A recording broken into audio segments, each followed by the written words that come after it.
Good morning students.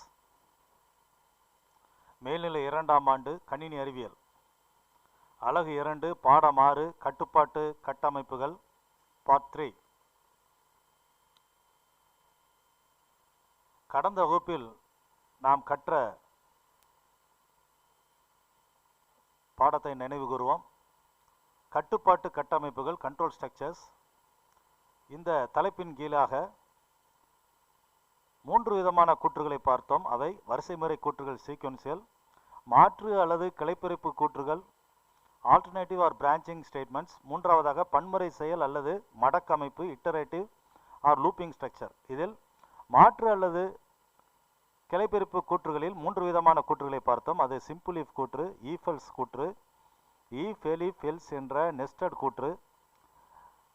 பன்முறை செயல் அல்லது மடக்கமைப்பில் 2 விதமான மடக்குகளை பார்த்தோம். ஒன்று வைல் மடக்கு, மற்றொன்று ஃபார் மடக்கு. இந்த வகுப்பில் நாம் கற்க இருப்பது பின்னலான மடக்கு அமைப்பு, நெஸ்டிங் லூப். பின்னலான மடக்கு அமைப்பு என்றால் என்ன? ஒரு மடக்கின் உள்ளே மற்றொரு மடக்கு இடம்பெற்றிருந்தால் அது பின்னலான மடக்கு அமைப்பாகும். வைல் மடக்கின் உள்ளே மற்றொரு வைல் மடக்காகவோ, ஃபார் மடக்கின் உள்ளே மற்றொரு ஃபார் மடக்காகவோ, ஃபார் மடக்கின் உள்ளே வைல் மடக்காகவோ அல்லது வைல் மடக்கின் உள்ளே ஃபார் மடக்காகவோ, இது போன்ற வெவ்வேறு வகையிலான பின்னலான மடக்குகளை நாம் உருவாக்கலாம். முதலாவது எடுத்துக்காட்டு பின்னலான மடக்கிற்கு வைல் மடக்கின் உள்ளே ஃபார் மடக்கு. ஒரு வைல் மடக்குக்குள்ள ஒரு ஃபார் மடக்கு இருக்குது. இங்கே முதல்ல ஐனுடைய மதிப்பு 1ஆக இருக்குது. கண்ட்ரோல் வேரியபிள் ஐனுடைய மதிப்பு 1ஆக இருக்குது. உடனே ஃபார் லுப்புக்குள்ளே வருது. ஃபாரில் 1,1 வருது. ஸோ 1 டைம் ஒர்க் ஆகுது இந்த ஃபார் லூப்பு. பிரிண்ட் 1 உனக்கு பிரிண்ட் ஆயிருக்கு. இந்த இடத்துல பிரிண்ட் 1 பிரிண்ட் ஆயிருக்கு. நவ் பிரிண்ட் எண்டு பேக்ஸ்லாஷ் என்னன்னு உடனே அடுத்த லைனுக்கு ஒன்று மூவ் ஆகுது. ஐனுடைய வேல்யூ வேரி ஆகி 1லிருந்து 2ஆக மாறுது. ஐ ப்ளஸ் ஈக்குவல் டு 1 என்றால் I equal to I plus 1 என்று அர்த்தம். ஸோ உனக்கு 1லிருந்து 2ஆக மாற்றம் பெறுகிறது ஐனுடைய வேல்யூ. இப்பொழுது ஐனுடைய வேல்யூ இப்போ வைல் லூப்பில் செகண்ட் இட்ரேஷன் போது ஐனுடைய மதிப்பு 2ஆக மாறுகிறது. இப்போ இங்கே ஐ வந்து 2ஆக சப்ஸ்டியூட் பண்ணப்படுகிறது. ஸோ ஜேனுடைய வேல்யூ 1லிருந்து 2 வரைக்கும் மாறுபடும். ஸோ உனக்கு 1ம் 2ம் பிரிண்ட் ஆகுது. எந்த ஸ்டேட்மெண்ட்டால்? பிரிண்ட் ஜேயால் உனக்கு 1 2 பிரிண்ட் ஆகுது. இதே மாதிரி உனக்கு 5 மடக்கு வயலில் வந்து 5 மடக்கு நடக்கின்றது. 5வது மடக்கில் 5 வரைக்கும் என்ன செய்யுது வருது. உனக்கு வேல்யூ வந்து 5 வரைக்கும் வருது. எப்போ 6 வரும், 6க்கு மேலே வருதோ அப்போ என்ன செஞ்சிருது? எக்ஸிட் ஆகி வெளியே போயிடுது. எக்ஸிட் ஆகி ஃபார் மடக்கு விட்டு வெளியே போயிடுது, வயல் மடக்கு விட்டு வெளியே போகுது. இங்கே என்ன நடக்குது அப்படின்னா, வயலுக்குள்ளே ஒரு ஃபார் இருக்கு இல்லையா? இந்த ஃபார் வந்து கம்ப்ளீட்டாக சைக்கிள் முடிஞ்ச பிறகு தான் வயலில் அடுத்த சைக்கிள் உனக்கு மூவ் ஆகும். இது கிட்டத்தட்ட ஒரு கிளாக் வந்து 60 செகண்ட் மூவ் ஆன பிறகு உள்ள இன்னர் வந்து 60 செகண்ட்ஸ் மூவ் ஆன பிறகு தான் என்ன செய்யும்? 1 மினிட் உனக்கு அவுட்டர் லேயரில் வரும். மறுபடியும் 60 நிமிஷம் கடந்த பிறகு தான் ஹவர்ஸில் வந்து ஒரு ஹவர் வந்து உனக்கு என்ன செய்யுது? மாறுபடும் இல்லையா? அதே மாதிரி தான் இங்கேயும். இந்த ஃபார் லூப் ஃபுல்லாக முடிஞ்ச பிறகு தான் வயலில் அடுத்த ஸ்டெப்புக்கு உனக்கு போகும். இந்த வயல் மடக்கின் உள்ளே ஃபார் மடக்கிற்கு ஒரு எடுத்துக்காட்டு நம்ம வந்து பைத்தான் ஐடிஎல்இ விண்டோவில் நம்ம வந்து ஓப்பன் பண்ணி பார்த்தோம் என்றால், அதை ஓப்பன் பண்ணிக்கிடுங்க. Nested loop. இப்போ வந்து அதே ப்ரோக்ராம் தான் இருக்கீங்க. ஒரு வயலுக்குள்ளே இன்னொரு ஃபார் இருக்குது. உனக்கு எவ்வாறு பிரிண்ட் ஆகுதுன்னு பாருங்கள். அந்த பேட்டர்ன் வந்து பிரிண்ட் ஆகுது. பிரிண்ட் ஆகும்போது உனக்கு 1 1 2 1 2 3 1 2 3 4 இது வந்து 5வது வயலினுடைய 5வது மடக்கு வரும்போது ஃபாருக்குள்ளே 5 வேல்யூஸ் உனக்கு இன்னரில் சுற்றுறனால உனக்கு என்ன செய்யுது? 1 to 5 கடைசியாக உனக்கு பிரிண்ட் ஆகுது. இது வந்து ஒரு நெஸ்டட் லூப்புக்கான ஒரு எடுத்துக்காட்டு. அடுத்ததாக பைத்தானில் ஜம்ப் கூற்றுகள். பைத்தானில் வந்து வெவ்வேறு விதமான ஜம்ப் கூற்றுகள் உண்டு. 3 வகையான ஜம்ப் கூற்றுகள் இருக்குது. அதை பார்க்க போகிறோம். ஜம்ப் கூற்றுனா என்ன அப்படின்னா, ஜம்ப் கூற்றுகள் கட்டுப்பாட்டை எந்த ஒரு நிபந்தனையும் இன்றி நிரலின் ஒரு பகுதியில் இருந்து மற்றொரு பகுதிக்கு இடமாற்றம் செய்ய பயன்படுகின்றது. எந்தவித கண்டிஷனும் இல்லாமல் ஒரு ப்ரோக்ராமில் ஒரு பகுதியில் இருந்து மற்ற பகுதிக்கு அதை என்ன செய்யுது? அந்த கண்ட்ரோலை வந்து டிரான்ஸ்ஃபர் பண்ணிடுது. கண்ட்ரோலை வந்து ட்ரான்ஸ்ஃபர் பண்ணிடுது, அதாவது கட்டுப்பாட்டை வந்து ட்ரான்ஸ்ஃபர் பண்ணிடுது. ஒரு இடத்துல ஒரு ப்ரோக்ராமில் ஒரு முனையிலிருந்து மற்றொரு முனைக்கு உனக்கு ட்ரான்ஸ்ஃபர் செய்து விடுகிறது. 3 வகையான ஜம்ப் கூற்றுகளை பார்ப்போம். 1 பிரேக் கூற்று, 2 கண்டினியூ கூற்று, 3 பாஸ் கூற்று. இந்த 3 வகையான கூற்றுகளும் எவ்வாறு செயல்படுகின்றன, அதனுடைய செயல்பாடு என்ன, அதனுடைய எடுத்துக்காட்டுகள் என்ன என்று இப்பொழுது பார்ப்போம். முதலாவதாக பிரேக் கூற்று. இந்த பிரேக் கூற்று அதை உள்ளடக்கிய மடக்கை விட்டு வெளியேற செய்கிறது. எந்த மடக்குக்குள்ள அந்த பிரேக் இருக்கோ அந்த மடக்கை விட்டு, சப்போஸ் ஃபார் லூப்புக்குள்ள இருந்துச்சுன்னா ஃபாரை விட்டு வெளியே போயிடும், வயலுக்குள்ள இந்த பிரேக் இருந்துச்சுன்னா வயலை விட்டு என்ன செஞ்சிடும், வெளியே போயிடும். சிம்பிளாக வந்து இதுதான் அதனுடைய ஒரு விரிவாக்கம், ஒரு விளக்கம். நிரலின் கட்டுப்பாடானது மடக்கின் உடற்பகுதியை தொடர்ந்து உடனடியாக இருக்கும் கூற்றுக்கு பாய்கிறது. அதாவது நிரலின் கட்டுப்பாடு என்ன செய்யுது, மடக்கின் உடற்பகுதியை தொடர்ந்துன்னு அர்த்தம். அந்த மடக்குக்குள்ள உள்ள அவ்வளோ பகுதியும் விட்டுட்டு மடக்குக்கு வெளியே இருக்கும் கூற்றுக்கு பாய்கிறது. நிபந்தனை அது தவறு என்று பரிசோதிக்கும் வரை வயல் அல்லது ஃபார் மடக்கு செயல்படுத்தப்படும். ஆனால் இப்போ வழக்கமாக என்ன நடக்கும், வயலும் ஃபாரும் அந்த அதில் ஒரு கண்டிஷன் கொடுத்துருப்பாங்க இல்லையா, வயல் கண்டிஷன் போட்டுருப்பாங்க, அல்லது ஃபாரில் வந்து ஒரு ரேஞ்சு கொடுத்துருப்பாங்க. அந்த ரேஞ்சு முடிகிற வரைக்கும், வயலினுடைய கண்டிஷன் முடிகிற வரைக்கும் அது ஃபுல்லாக நடக்கும் இல்லையா. ஆனால் பிரேக் கூற்றை பயன்படுத்தினோமானால் கட்டுப்பாட்டை மடக்கை விட்டு நிறுத்தி வெளியேற செய்ய முடியும். உடனே என்ன செஞ்சிடும், பிரேக் இருந்துச்சு அப்படின்னா உடனே அந்த மடக்கை விட்டு வெளியே போயிடும், கண்ட்ரோல் வந்து வெளியே போயிடும். பிரேக் கூற்று நிறைவேற்றப்படும் போது நிரலின் கட்டுப்பாட்டு பாய்வு மடக்கு விட்டு வெளியேறு மடக்கு அமைப்பிற்கு இறுதிக்கு அடுத்து உள்ள குறிமுறை பகுதியில் இருந்து நிறைவேற்ற தொடங்கும். அதாவது கோடிங்கில் வந்து மடக்கு முடிகிற கோடிங்க்கு வெளியுள்ள கோடிங்க்கு என்ன செஞ்சிருது, அந்த கண்ட்ரோல் வந்து ஜம்ப் ஆயிடுது. பிரேக் கூற்று பின்னலான மடக்கின் உள்ளே இருந்தால், சப்போஸ் வந்து 2 மடக்கு இருக்குன்னு வச்சுக்கிடுங்க, ஒரு ஃபார் மடக்குக்குள்ளே ஒரு வயல் இருக்குன்னா வயலுக்குள்ளே பிரேக் இருந்துச்சுன்னா அந்த வயல் விட்டு மட்டும் தான் என்ன செய்யும், வெளியே போகும், ஃபார் விட்டு போகாது. பிரேக் கூற்று மிகவும் உள்ளே உள்ள மடக்கை மட்டும் விட்டு வெளியேறும். பிரேக் கூற்றின் தொடரியல். பிரேக் கூற்றுக்கு வந்து ஒரு சின்டாக்ஸ் என்னது, பொதுவான வடிவம் கேட்பாங்க, கேள்வி கேட்பாங்க பரீட்சையில். பிரேக் கூற்றினுடைய பொதுவான தொடர் ரொம்ப சிம்பிள், பிரேக்குன்னு கொடுத்தா போதும். இதே C++ல வந்து நம்ம எப்படி கொடுத்துருப்போம், பிரேக் போட்டு ஒரு செமிக்கோலன், இதில் வந்து ஒரு செமிக்கோலன் கொடுத்துருப்போம். இங்கே வந்து வெறுமனே பிரேக் கொடுத்தாலே போதும். அதான் சின்டாக்ஸ் வந்து வெறும் பிரேக் தான். பிரேக் கூற்றின் செயல்பாடு அது எப்படி இருக்குன்னு பார்ப்போம். அந்த செயல்பாடு எப்படி இருக்குது பாருங்கள். லூப்புக்குள்ளே என்டர் ஆகுது, கண்ட்ரோல் கண்டிஷனை செக் பண்ணுது. வழக்கமாக அந்த கண்டிஷன் முடிகிற வரைக்கும் ஒர்க் ஆகணும் இல்லையா. பிரேக் இருந்துச்சுன்னா அந்த பிரேக் வந்து ஒரு இஃப் கண்டிஷனில் கொடுத்துருப்பாங்க. அந்த கண்டிஷன் சாட்டிஸ்ஃபை ஆகி பிரேக்குள்ளே வந்துட்டு அப்படின்னா பாருங்கள், அந்த மடக்கு வந்து இப்படி சுற்றிக்கிட்டே இருக்கு இல்லையா, அந்த மடக்கு விட்டு வெளியேறி எங்கே போயிடுது, எக்ஸிட் லூப்புன்னு போட்டிருக்கு. அப்படின்னா என்ன அர்த்தம், மடக்குக்கு வெளியே உள்ள கூற்றுக்கு கண்ட்ரோல் சென்று பிடிக்கிறது. இது பிரேக் கூற்றின் செயல்பாடு.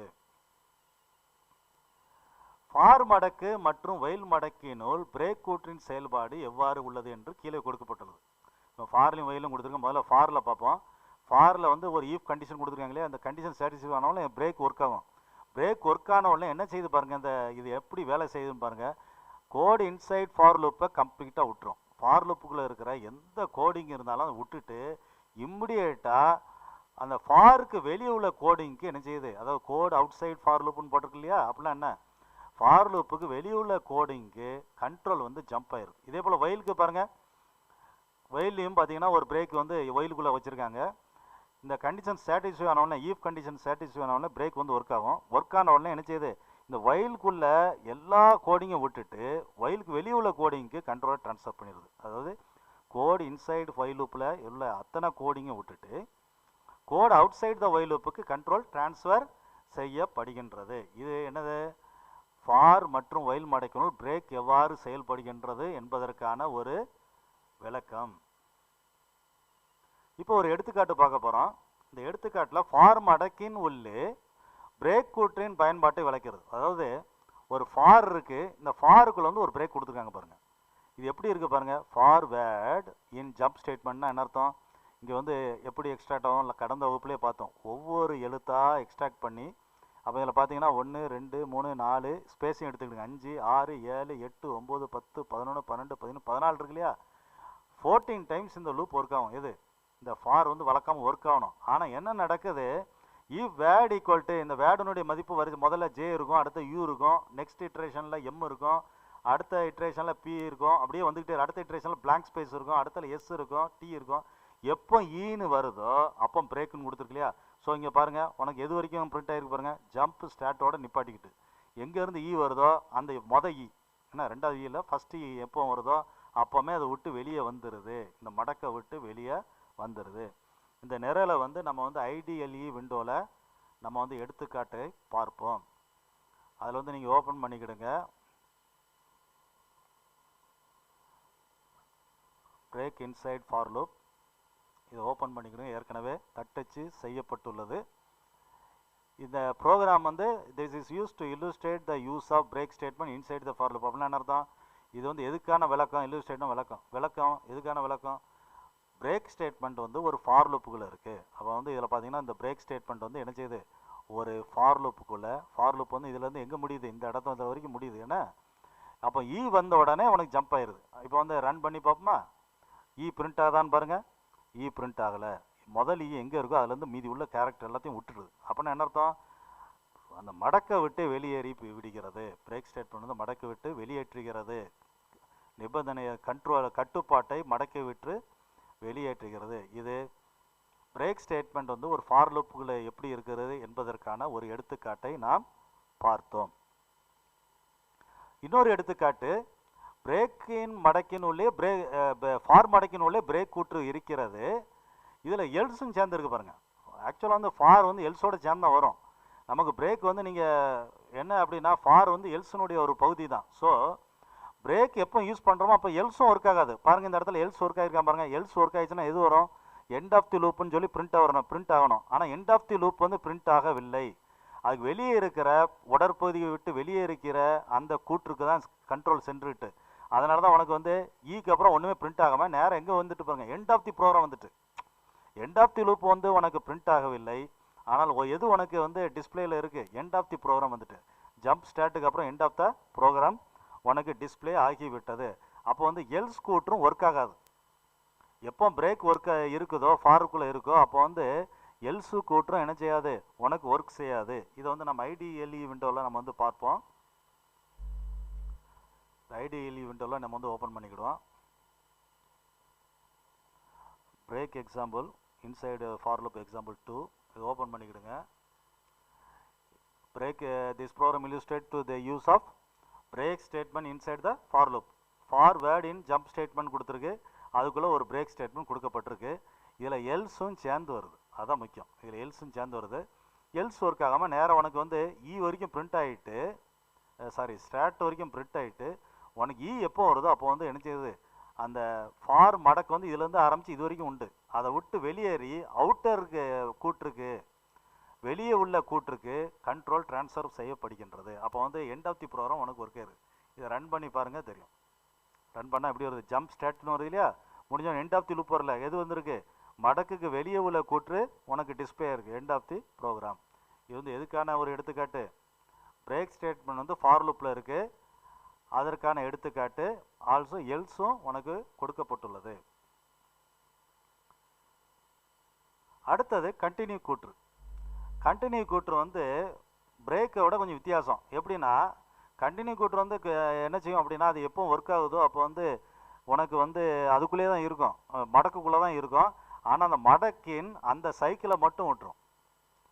அதாவது கண்டினியூ கூற்றானது பிரேக் கூற்றை போல் இல்லாமல் மடக்கின் மீதமுள்ள குறிமுறையை தவிர்த்து அடுத்த மடக்கு செயலை ஆரம்பிக்கும். அப்படின்னா என்ன அர்த்தம்? அந்த ஒரு சைக்கிளை மட்டும் உள்ள கீழே உள்ள கூற்றெல்லாம் விட்டுட்டு மடக்குக்கு அடுத்த சைக்கிளுக்கு போயிடும். அதாவது ஃபார் எக்ஸாம்பிள் இப்போ எக்ஸ் ஈக்குவல் டு 5 சொல்லி அந்த மடக்கினுடைய அந்த சைக்கிள் ஓடிட்டு இருக்குன்னு வச்சுங்க. சப்போஸ் அந்த இடத்துல கண்டினியூ ஒர்க் ஆகுது. ஒர்க் ஆன உடனே அந்த 5க்குள்ள கீழே உள்ள அந்த 5வது இட்ரேஷனுக்கு வரும்போது கண்டினியூக்கு கீழே உள்ள அத்தனை கூற்றையும் விட்டுட்டு அந்த மடக்கினுடைய அடுத்த பகுதிக்கு, அதாவது எக்ஸ் ஈக்குவல் டு 6ங்கிற வேல்யூக்கு என்ன செஞ்சிடும், உனக்கு வந்து சென்று விடும். அந்த கண்ட்ரோல் வேரியபிளுடைய அந்த மடக்கினுடைய அடுத்த மடக்கிற்கு சென்று விடும். இதற்கான தொடரியல் சின்டெக்ஸ் கேட்பாங்க. கண்டினியூ செமிகோலன் போட வேண்டாம். C++ல தான் எப்படி போடணும், கண்டினியூ போட்டு செமிகோலன் போடணும். இங்கே நம்ம அது கொடுக்க வேண்டிய அவசியம் இல்லை. வெறுமனா நீ கண்டினியூன்னு கொடுத்தா போதும். அப்போ கண்டினியூ கூற்றுக்கான தொடரியல் கண்டினியூ மட்டும்தான். கண்டினியூ கூற்றின் செயல்பாடு. கண்டினியூ வந்து எவ்வாறு செயல்படுகிறது அதற்கான ஒரு பாய்வு படம். கண்ட்ரோல் வந்து அந்த லூப்பில் ஸ்ட்ரக்சரில் டெஸ்ட் கண்டிஷனை பார்க்குது. ட்ரூன்னு ஒன்று ட்ரூ அப்படின்னு உள்ளே வருது.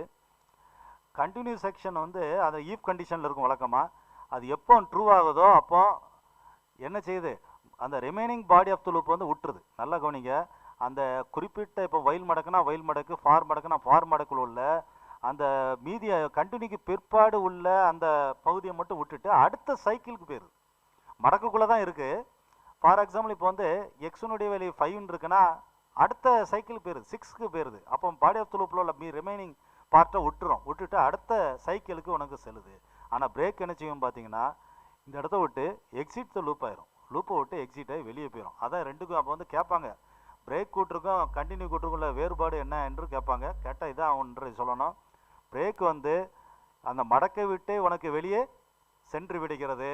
ஆனால் கண்டினியூ வந்து மடக்கின் அடுத்த சுற்றிற்கு செல்கிறது, மடக்கின் அடுத்த சுற்றிற்கு செல்கிறது. இது எதற்கான ஒரு செயல்பாடு, கண்டினியூ கூற்றிற்கான ஒரு செயல்பாட்டை பற்றிய பாய்வு படத்தை பார்த்தோம்.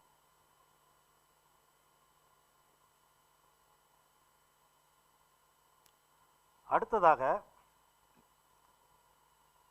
கண்டினியூ ஸ்டேட்மெண்ட்டின் செயல்பாடு. கண்டினியூ ஸ்டேட்மெண்ட்டின் செயல்பாடு இது வந்து ஃபார்லையும் வயலையும் நீ கண்டினியூ கொடுத்தா அது எப்படி செயல்படுதுக்கான ஒரு விரிவான படம். இது வந்து உங்களுடைய புக்கில் வந்து தவறாக அச்சிடப்பட்டுள்ளது, அதை வந்து மாற்றி அமைத்திருக்கிறேன். கண்டினியூக்கு பிறகு நேராக பிரேக்கில் உள்ள மாதிரியே கொடுத்துருக்காங்க. அதில் புக்கில் வந்து எப்படி கொடுத்துருக்காங்க, கண்டினியூலேருந்து வெளியே வந்து அடுத்த code outside the loop for loop அதுக்கு கொடுத்துருக்காங்க. நீங்கள் செக் பண்ணி பாருங்கள், அதில் தவறாக இருக்குது. அதை அடிச்சுட்டு நீங்கள் இந்த மாதிரி என்ன செஞ்சுக்கிடுங்க, இந்த ரெட் லைன் போட்டிருக்கேன் இல்லையா, இந்த ரெட் லைன் போட்ட மாதிரி போட்டுக்கிடுங்க, உங்கள் புக்கில் வந்து கரெக்ட் பண்ணிக்கிடுங்க. இதில் பார்த்தீங்கன்னா ஈஃப் கண்டிஷன் சொல்லி கண்டினியூ வந்த உடனே கீழே கோடு இன்சைட் த ஃபார் லூப்பை விட்டுட்டு நெக்ஸ்ட் இட்ரேஷன் போகுது, அந்த ஃபார் லூப்பினுடைய மடக்கினுடைய அடுத்த சுழற்சிக்கு செல்கிறது. இதே மாதிரியா வயலுக்கும் அதே மாதிரி தான், கீழே உள்ள பகுதியை விட்டுட்டு வயல் லூப்பினுடைய அடுத்த சுழற்சிக்கு உனக்கு கட்டுப்பாடு செல்கிறது. அப்போ வந்து நீங்கள் வந்து உங்கள் புக்கில் இதை கரெக்ட் பண்ணி இந்த படத்தை வரைஞ்சிக்கிடுங்க. ஓகே தானே? இப்போ வந்து இதற்கான ஒரு எடுத்துக்காட்டு, ஃபார் மடக்கினுள் கண்டினியூ கூற்றின் பயன்பாட்டை விளக்குவதற்கான ஒரு நிரல். இதில் பார்த்தீங்கன்னா ஜம்ப் ஸ்டேட்மெண்ட் சொல்லி இருக்குது. இதில் பார்த்தீங்கன்னா மொத்தம் எத்தனை எழுத்துக்கள் இருக்குது, 4 பிளாங்க் ஸ்பேஸிங் சேர்த்துக்கிடுங்க, 5 6 7 8 9 10 11 12 15 14 இருக்குது. 14 கேரக்டர்னா என்ன அர்த்தம் அப்படின்னா, இந்த ஃபார் லூப் வழக்கமாக என்ன செய்யும், 14 டைம்ஸ் ஒர்க் ஆகும். 14 டைம்ஸ் ஒர்க் ஆகும்.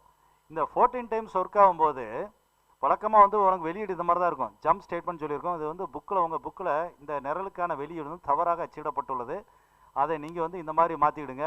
நான் பாருங்கள், இப்போ நம்ம ரன் பண்ணி பார்த்தா இந்த மாதிரி தான் வரும். இது எப்படி இருக்கும் அப்படின்னா, இதில் உள்ள 2 ஈயும் இருக்கக்கூடாது. ஸ்டேட்மெண்ட்டில் 2 ஈ உண்டு இல்லையா, ஸ்டேட்மெண்ட்டில் பாருங்கள் 2 ஈ வரும். அந்த 2 ஈ வரும்போது மட்டும் உனக்கு இந்த பிரிண்ட் ஸ்டேட்மெண்ட் ஒர்க் ஆகுது. அப்போ அடுத்த சுழற்சிக்கு போயிருக்கும். அதாவது நல்லா கவனிங்க, முதல்ல டி வரைக்கும் உனக்கு பிரிண்ட் ஆயிடுது இல்லையா. எப்போ ஃபஸ்ட் ஈ வருதோ கண்டினியூனா என்ன செய்யும், கீழே உள்ள கூட்டுற விட்டுரும். இந்த மடக்கில் வந்து கீழே உள்ள கூட்டுற விட்டுட்டு அடுத்த இட்ரேஷனுக்கு அடுத்த சுழற்சிக்கு போகுது. சுழற்சிக்கு போகும்போது அடுத்த என்ன இருக்குது, எம் வந்து வருது. நெக்ஸ்ட் சுழற்சியில் என்ன வருது, எம் பிரிண்ட் ஆகுது, என் பிரிண்ட் ஆகுது, எம் பிரிண்ட் ஆகிட்டு மறுபடியும் ஈ வருது இல்லையா, ஈ விட்டுரும் மகன். ஈ விட்டுட்டு கடைசியில் எங்கே வருது, என் பிரிண்ட் ஆகுது, டி பிரிண்ட் ஆகுது, கடைசியில் எதையும் பிரிண்ட் ஆகுது, end of the program print ஆகுது. அப்போ இது வந்து உங்களுக்கு தவறாக வெளியீடு இருக்குது. அதை வந்து இதை மாதிரி நீங்கள் கரெக்ட் பண்ணிவிடுங்க. எப்படி கரெக்ட் பண்ணோம் அப்படின்னா, அந்த 2 ஈயும் வெட்டி விட்ருங்க, அந்த 2 ஈயும் ஸ்ட்ரைக் ஆஃப் பண்ணிடுங்க. இது வந்து நீங்கள் வெளியீட்டில் பார்த்தீங்கனாலே உங்களுக்கு தெரியும் அது புக்கில் உள்ளது சரியாக தவறான்ட்டு. இப்போ வந்து நம்ம ஐடிஎல்இ விண்டோலேயே நம்ம செக் பண்ணி பார்த்துருவோம். ஃபைலில் போய் ஓப்பன் பண்ணிக்கிடுங்க. இப்போ வந்து கண்டினியூ ஸ்டேட்மெண்ட் வந்து அங்கே கொடுக்கப்பட்டுள்ளது. இங்கே கண்டினியூ ஸ்டேட்மெண்ட் எடுத்துடுங்க. கண்டினியூ இன்சைட் ஃபார் லூப் ஏற்கனவே டைப் பண்ணி வச்சுருக்கோம். Program illustrate the use of continue statement inside the for loop. For லூப்புக்குள்ளே உள்ள கண்டிஷன் கண்டினியூ ஸ்டேட்மெண்ட். அப்போ இது வந்து ஃபார் லூப் வந்து இதுலேருந்து ஆரம்பித்து எங்கே முடியுது, இந்த இடத்துல முடியுது. இது வெளியுள்ள கூற்று, பிரிண்ட் கூற்று, வெளியுள்ள கூற்று, எண்ட் ஆஃப் தி ப்ரோக்ராம். அப்போ இதில் கண்டினியூ வந்து உள்ளே இருக்குது. இந்த கண்டினியூ ஸ்டேட்மெண்ட் வந்து அதுக்குள்ளே இருக்குது. எதுக்குள்ளே இருக்குது, ஃபார்க்குள்ளே இருக்குது இல்லையா. அப்போ ஈ வந்தால் மட்டும் விட்டுரும். ஈ எப்போல்லாம் வருதோ அதை மட்டும் விட்டுட்டு அடுத்த இட்ரேஷனுக்கு உனக்கு ஜம்ப் பண்ணிடும். ஓகே தானே? இப்போ ரன் பண்ணி பாருங்கள், உங்களுக்கு வந்து தெரியும். ரன் பண்ணால் உனக்கு ஆன்சர் என்ன வருது, ஜம்ப் ஸ்டேட்மெண்ட்டு ஈ வருதா, வரல. ஸ்டேட்மெண்ட்டில் இங்கேயும் ஈ விட்டாச்சு, எம்முக்கு அப்புறம் உள்ள ஈயும் விட்டுட்டு ஸ்டேட்மெண்ட்டும் அந்த எம்முக்கு அப்புறம் உள்ள 2 ஈயும் விட்டுட்டு உனக்கு பிரிண்ட் பண்ணியிருக்கு. ஓகே தானே? இது எதற்கான எடுத்துக்காட்டு? ஒரு ஃபார் லூப்பினுள் ஒரு கண்டினியூ கூற்று இருப்பதற்கான ஒரு எடுத்துக்காட்டு. அடுத்தது பாஸ் கூற்று. மூன்றாவது ஜம்ப் கூற்று என்ன என்றால் பாஸ் கூற்று.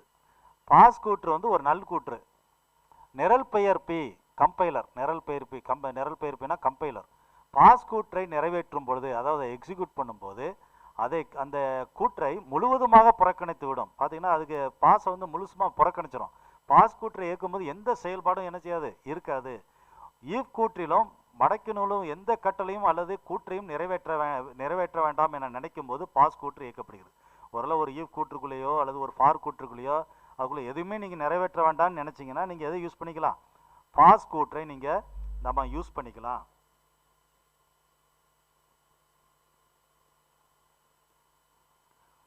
பாஸ் கூற்றின் பயன்பாட்டை விளக்குவதற்கான ஒரு நிரல். இதுக்கு வந்து ஒரு எடுத்துக்காட்டு கொடுத்துருக்காங்க. இதில் பார்த்தீங்கன்னா இந்த ஈஃப் ஸ்ட்ரக்சரில் ஏ வேல்யூ 0னா பாஸ்ன்னு சொல்லிட்டான். அப்படின்னா என்ன அர்த்தம்? நீ எப்போ என்ட்ரி 0ன்னு குடிக்கியோ அப்போ வந்து உனக்கு ஒன்றுமே ஆன்சர் வராது, உனக்கு வெளியீடு வந்து எதுவுமே இருக்காது, அப்படியே வெளியே போயிடும். காரணம் என்ன அப்படின்னா, இங்கே நம்ம என்ன பிரிண்ட் பண்ணுறோம்? நான் 0 வேல்யூஸ் அக்செப்டட். நான் 0னா 0 தவிர மீதி எல்லாம் அக்செப்ட் பண்ணணும். அப்போ 0 வந்து அக்செப்ட் பண்ணக்கூடாது இல்லையா? ஸோ நீங்கள் அதில் பாஸ் கொடுத்துட்டா போகும். அப்போ என்டர் தி நான் எனி நம்பர்னு சொல்லி கேட்கும் ஏல.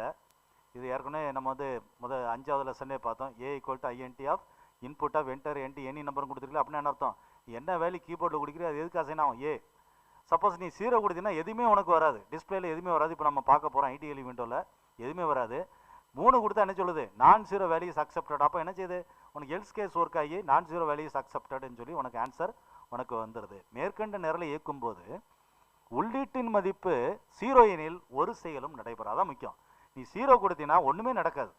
மற்ற பிற உள்ளீட்டு மதிப்புகளுக்கு பின்வரும் வெளியீடு கிடைக்கும். வேற எந்த நம்பர் கொடுத்தாலும் உனக்கு நான் 0, அதாவது 0 தவிர நீங்கள் உள்ள வேல்யூ வந்து நாங்கள் அக்செப்ட் பண்ணுறோம் அப்படின்னு சொல்லி வரும் உனக்கு ஆன்சர்.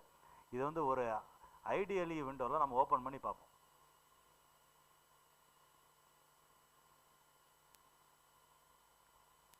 ஃபைலை போய் ஓப்பன் பண்ணிக்கிடுங்க.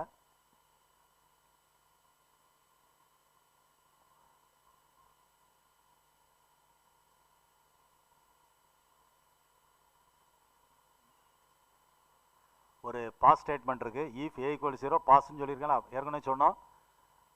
ஏனுடைய வேல்யூ 0 இருந்தால் ஒன்றுமே உனக்கு ஆன்சர் வராது. இப்போ பாருங்கள், ரன் பண்ணி பாருங்கள். நான் 0 கொடுக்கேன், ஆன்சர் என்ன வருது பாருங்கள்? ஒன்றுமே இல்லை. ஏனுடைய வேல்யூ 0 இருந்தால் ஒன்றுமே வராது. அதே இது நீங்கள் இப்போ வேறு வேல்யூ கொடுக்குறீங்க. அகைன் நான் ரன் பண்ணுறேன், திரும்ப ரன் பண்ணுறேன், ரன் மாடல்.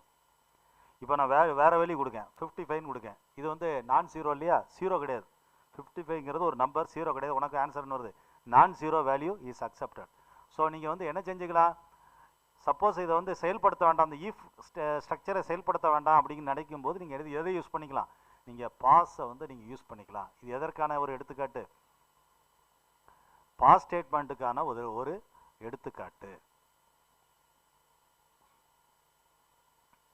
அடுத்த எடுத்துக்காட்டு ஃபார் மடக்கினுள் பாஸ் கூற்றை விளக்குவதற்கான ஒரு நிரல். ஒரு ஃபார் மடக்குக்குள்ளே ஒரு பாஸ் கூற்று இருக்குது பாருங்க. For value in computer. அப்போ பார்த்தீங்கன்னா இது இந்த ஃபார் லூப் எத்தனை எக்ஸிக்யூட் ஆகும் பாருங்க. இது கேட்பாங்க, how many times this loop is executed. எத்தனை சுழற்சி இந்த ஃபார் லூப் வந்து சுழற்சி ஆகும்னு சொல்லி கேட்பாங்க. எத்தனை முறை சுழற்சி ஆகும்னு கேட்பாங்க. அப்படின்னா இதை நீங்கள் என்ன செய்யுங்க, நம்பர் ஆஃப் கேரக்டர்ஸை கவுண்ட் பண்ணிக்கங்க. 1 2 3 4 5 6 7 8. அப்போ வந்து 8 டைம்ஸ் ஒர்க் ஆகும். 8 டைம்ஸ் என்ன செய்யும்? ஒர்க் ஆகும். ஆனால் இங்கே நம்ம பாஸ்ன்னு கொடுத்துட்டோம். நம்ம எதுக்கு பாஸ் கொடுத்துருக்கோம்னா இந்த ஃபார் லூப்பை நம்ம ஒர்க் பண்ண வேண்டாம்னு நினைக்கும். அப்படிங்கும்போது பாஸ்ன்னு கொடுத்துட்டோம். கொடுத்தோடனே இந்த ஃபார் லூப்புக்கு வெளியே உள்ளதுக்கு எவனுக்கு பாஸ் ஆயிடுது. அங்கே என்ன கொடுத்துருக்கு? End of the loop structure will be built in future. அப்படின்னு என்ன அர்த்தம்? நாங்கள் இந்த லூப் ஸ்ட்ரக்சரை பிறகு நாங்கள் பில்ட் பண்ணுவோம்னு சொல்கிறோம். அந்த லூப் ஸ்ட்ரக்சரை பிறகு நாங்கள் ஃபில் பண்ணிக்கிறோம். அப்போ ஃபில் பண்ணும்போது பாஸ் எடுத்து விட்டுறலாம். ஓகே தானே? அப்போ உனக்கு வெளியீடு எப்படி வருது? End of the loop structure will be built in future. அப்போ பாஸ்க்குள்ளே எதுவும் உனக்கு செயல்படுத்தப்பட மாட்டாது. இதை நம்ம ஐடிஎல் விண்டோவில் ஓப்பன் பண்ணி பார்த்துருவோம். ஃபைலை ஓப்பன் பண்ணி நீங்கள் பாஸில் வந்து ஃபார் லூப்புக்குள்ளே இருக்கக்கூடிய ஒரு ஃபார் லூப்புக்குள்ளே. அப்போ இது வந்து எதுக்கான ஒரு எடுத்துக்காட்டு? Program to illustrate pass statement in for loop. அப்படின்னா என்ன அர்த்தம்? ஃபார் லூப்புக்குள்ளே ஒரு பாஸ் ஸ்டேட்மெண்ட் கொடுத்தா எப்படி இருக்குது பாருங்கள். இது வந்து ஒரு ஃபார் லூப்பு. இந்த ஃபார் லூப்புக்குள்ளே என்ன இருக்குது? பாஸ் மட்டும் இருக்குது. இந்த பிரிண்ட் ஸ்டேட்மெண்ட் எங்கே இருக்குது அப்படின்னா ஃபாருக்கு வெளியே இருக்குது. ஸோ பாஸ்னு உடனே இந்த ஃபார் லூப் ஒர்க் ஆகாது. ஒர்க் ஆகாமல் வெளியே வந்து உனக்கு என்ன மெசேஜ் அடிக்கு, loop structure will be built in ஃபியூச்சர்னு சொல்லி உனக்கு சொல்லுது. ரன்னில் போய் ரன் மாடல் கொடுங்க, பாருங்கள் உனக்கு என்ன சொல்லுது, loop structure will be built in future அப்படின்னு சொல்லி சொல்லுது. அப்போ வந்து பாஸ் ஸ்டேட்மெண்ட் வந்து ஒரு ஃபார் லூப்புக்குள்ளே இருந்தால் எப்படி ஒர்க் ஆகுது என்று பார்த்தோம். அப்போ வந்து 3 விதமான ஒரு ஜம்ப் கூற்றுகளை பார்த்தோம். ஒன்று வந்து பிரேக் வந்து அன்கண்டிஷனலாக உனக்கு என்ன செய்யுது, அந்த அந்த மடக்க விட்டு வெளியே சென்று கண்ட்ரோலை வந்து மடக்க விட்டு வெளியே அனுப்பி விடுகிறது. பிரேக் வந்து என்ன செய்யுது அப்படின்னா, கண்டினியூ என்ன செய்யுது அப்படின்னா, அந்த கண்டினியூ ஸ்டேட்மெண்ட் கீழே உள்ள பகுதியை மட்டும் விட்டுட்டு அடுத்த சைக்கிளுக்கு போயிடுது, அடுத்த சுழற்சிக்கு உனக்கு கண்ட்ரோலை எடுத்து செல்கிறது. பாஸ் என்ன செய்யுது அப்படின்னா, இந்த ஃபார் லூப்பை வந்து நம்ம ஒர்க் பண்ண வேண்டாம் அப்படின்னு நினச்சோன்னா நீங்கள் பாஸ் யூஸ் பண்ணிட்டீங்கன்னா அது ஒர்க் ஆகாமல் வெளியே சென்று விடுகிறது. That's all students. Thank you for watching. Thank you.